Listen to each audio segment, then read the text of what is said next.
बेटा बेटी एक समान। ये कहानी है सरिता और सोनू की। कहने को तो दोनों भाई बहन थे, लेकिन दोनों के बीच बिल्कुल नहीं बनती थी। सरिता 10 साल की थी और सोनू 8 साल का, लेकिन फिर भी दोनों के झगड़े ऐसे कि सारे घर को बीच बचाव के लिए आना पड़ता था। सोनू मान जा, दे दे मेरी गुड़िया, वरना बहुत मारूंगी तुझे। ऐसे कैसे मारोगी? मैं लड़का हूँ, तुमसे ज्यादा ताकत है मुझ में। आहा, बड़ा आया ताकतवर। देखा था मैंने कल कैसे उस महेश से पिट कर आया था तू, और आते ही माँ के सामने फुद्दू की तरह रो रहा था। अरे तो वो महेश था और ये तुम हो, तुम्हें तो मैं यूं धूल चटा दूंगा। अच्छा तो चल फिर देखते हैं कौन किसको धूल चटाता है। ठीक है, आ जाओ फिर। अरे अरे अरे, ये क्या कर रही है सरिता? लड़की जात है, कुछ तो शर्म कर। चल जा अंदर जाकर चाय बना, तेरे बापू आने ही वाले होंगे। नहीं माँ, आज तो मैं इसकी सारी हेकड़ी निकाल कर ही रहूंगी। हाँ हाँ हाँ हाँ माँ, लड़ने दो हमें। आज देख ही लेते हैं कि किसमें ज्यादा ताकत है। नहीं बेटा, ऐसा मत कर, ये तो बावली है। पर तू तो मेरा समझदार बेटा है ना। लड़ते हुए हाथ पैर टूट गए तो कौन इसे अपने घर लेकर जाएगा? क्यों, मेरे ही हाथ पैर क्यों टूटेंगे? इसके भी तो टूट सकते हैं ना। सरिता चुप हो जा, मैंने कहा ना अंदर जाकर चाय बना। चल जा जल्दी। माँ तुम बहुत बुरी हो, हमेशा इसी का साथ देती हो। इतना कहकर सरिता रोती हुई रसोई में चली जाती है। कुछ ही देर में सरिता और सोनू के पिता रामकिशन घर आ जाते हैं। वो एक किसान थे और खेती करके अपने परिवार का पेट पालते थे। वो दोनों बच्चों से बहुत प्यार करते थे। उनकी नजर में सरिता और सोनू में कोई फर्क नहीं था। बापू ये लीजिए चाय।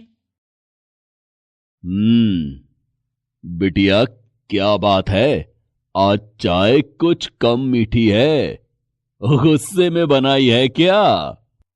बापू ये सोनू को समझा लो, आप हमेशा मुझसे लड़ता रहता है। अच्छा, तो फिर से तुम दोनों की लड़ाई हुई है। कोई बात नहीं, जाने दे बिटिया, छोटा भाई है तेरा। नहीं बापू, वो छोटा है लेकिन फिर भी मुझसे ज्यादा अहमियत है उसकी। माँ और दादी भी उसे ही ज्यादा प्यार करती हैं।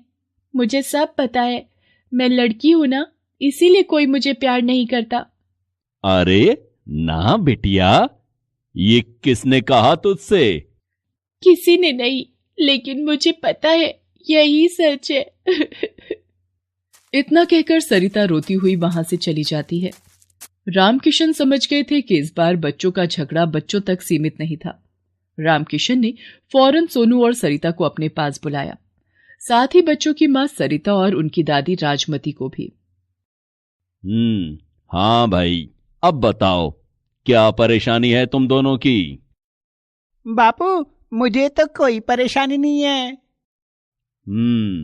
और सरिता तुझे? सरिता बहुत कुछ कहना चाहती थी, लेकिन कुछ बोल नहीं पा रही थी। उसकी आंखों से बस आंसू बह रहे थे। रामकिशन ने फिर से सरिता से पूछा, सरिता बता बेटी, क्या परेशानी है? अरे कोई परेशानी ना है बिटुआ, ये लड़की तो बस ड्रामे करे है।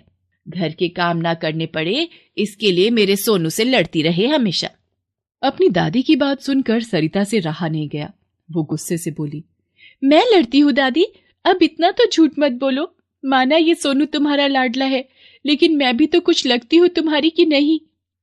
जे देखो पिद्दी सी छोकरी कैसे जुबान लड़ावे है। रामकिशन समझा इसे, लड़की है तो लड़की जैसे बात किया करे। मां, लेकिन उसकी एक बार सुन तो लो। सरिता बिटिया, जो कहना है साफ साफ कहो। बापू, माँ और दादी हमेशा सोनू की ही तरफदारी करती है। वो सारे दिन कोई काम नहीं करता फिर भी। अच्छा, मैं कोई काम नहीं करता? मैं स्कूल जाता हूँ, पढ़ाई करता हूँ, और फिर बकरियों को चराने कौन लेकर जाता है? खेत जाकर बापू की मदद भी तो करता हूँ मैं। हाँ तो ये सारे काम तो मैं भी कर सकती हूँ। तू मेरे जितने काम करके बता तब मानू। ए सरिता चुप हो जा, लड़का लड़की के काम अलग होते हैं। फालतू मत लड़ अपने भाई से। मालती, बोलने दो उसे। बापू, मैं भी स्कूल जाकर पढ़ना चाहती हूँ। चुप हो जा छोकरी, तू स्कूल जाके क्या करेगी? घर के कामन में मन लगा, वही तेरो काम है, समझी? नहीं मां, ये बिल्कुल भी ठीक बात नहीं है। बेटा हो या बेटी, पढ़ने का हक तो सबको है। सोनू की तरह अगर सरिता भी स्कूल जाने लगे तो उसमें बुराई ही क्या है? बुराई है जी, घर पर रहकर सिलाई कढ़ाई सीख ले, घर के काम सीख ले, वही बहुत है। स्कूल जाके पढ़ना और फिर नौकरी करके घर चलाना तो लड़कों के काम है ना। लेकिन ये किसने कहा कि लड़कियां ये सब नहीं कर सकती? कैसे कर सकती हैं बापू, लड़कियों में इतना दम ही नहीं है। तो आ, फिर दिखाऊं तुझे अपना दम। अरे रे रे रे, रुको रुको बच्चों, लड़ाई से ये मसला हल नहीं होगा। मेरे पास एक तरकीब है जिससे पता चल जाएगा कि आखिर किस में कितना दम है। क्या मतलब बापू? देखो, तुम दोनों के बीच इसी बात की लड़ाई है ना कि कौन ज्यादा काम करता है या फिर कौन ज्यादा ताकतवर है। हाँ बापू, लेकिन मुझे पता है कि मैं ही ज्यादा काम करती हूँ और मैं इससे ज्यादा ताकतवर भी हूँ। नहीं बापू, मैं करता हूं ज्यादा काम, जो ये दीदी कभी नहीं कर सकती। तो फिर ठीक है, आज से पूरे 1 महीने के लिए सरिता तुम वो सारे काम करोगी जो सोनू करता है, और सोनू तुम वो सारे काम करोगे जो सरिता हर रोज करती है। क्या आप सच कह रहे हो बापू? मैं स्कूल जाऊंगी और ये सोनू घर के काम करेगा? नहीं बापू, ऐसा कुछ नहीं करूंगा। मैं घर के काम क्यों करूंगा? वो तो इसके काम है ना। क्यों डर गया? तो साफ साफ बोलना कि वो सारे तेरे बस के ही नहीं है। ऐसा किसने कहा? ठीक है, तो फिर लगी शर्त। वैसे भी तुम करती क्या हो? सारा दिन घर में पड़ी तो रहती हो बस। तो फिर ठीक है, आज से पूरे 1 महीने तक सोनू सरिता के सारे काम करेगा और सरिता सोनू के। और जिसने पहले हार मान ली वो ये शर्त हार जाएगा। और हां, एक बात और सुन लो, हारने वाले को हमेशा जीतने वाले की बात माननी पड़ेगी, ठीक है? दोनों बच्चे शर्त के लिए तैयार हो जाते हैं और उसी वक्त से दोनों के कामों की अदला बदली हो जाती है। अगले दिन सरिता सुबह सुबह तैयार होकर स्कूल चली जाती है और सोनू घर के कामों में लगा था। सोनू, ओ सोनू, मेरी चाय कहाँ है भाई? बाबा, वो बस अभी लाया। सच तो ये था कि सोनू ने कभी घर के काम किए ही नहीं थे। उसे बड़ी मुश्किल हो रही थी, लेकिन फिर भी वो इस शर्त को हर हाल में जीतना चाहता था। इसलिए उसने अपनी माँ की मदद से घर के काम सीखने शुरू कर दिए। हालांकि ये सब करते हुए उसे सरिता की मेहनत का भी एहसास हो रहा था। चलो धुल गए कपड़े। बाप रे, कितने सारे थे। चलो अब थोड़ी देर खेल कर आता हूं। सोनू बेटा, यहां आ तो जरा। नहीं माँ, मैं खेलने जा रहा हूं। लेकिन सरिता तो कभी बाहर नहीं जाती खेलने। वो तो हमेशा घर में ही अपनी गुड़ियों से खेलती है और अपनी माँ की हर काम में मदद करती है। रामकिशन की बात सुनकर सोनू का मुंह उतर जाता है। वो अपनी माँ की खाना बनाने में मदद करने चला जाता है। दूसरी तरफ सरिता बहुत खुश थी। उसे स्कूल जाकर पढ़ना बहुत अच्छा लग रहा था। हालांकि कुछ काम थे जो उस पर भी भारी पड़ रहे थे। सरिता, चलो ये बोरियां उठाकर अंदर रखनी है। क्या? ये सारी बोरियां? ये तो बहुत भारी लगती है बापू। हाँ, तो सोनू तो मेरे साथ उठवाता है हमेशा। सोनू की तरह सरिता भी हार मानने वाली नहीं थी। वो पूरी ताकत से अनाज से भरी उन बोरियों को उठाने में अपने पिता की मदद करती है। ऐसे ही पूरा 1 महीना गुजर जाता है। न सोनू हार मानता है और ना ही सरिता। शाबाश बच्चों, मुझे खुशी है कि तुम दोनों में से किसी ने हार नहीं मानी। लेकिन इस शर्त से तो कोई फैसला हुआ ही नहीं। अब क्या करें? क्या 1 महीना और बढ़ा दें इस शर्त का?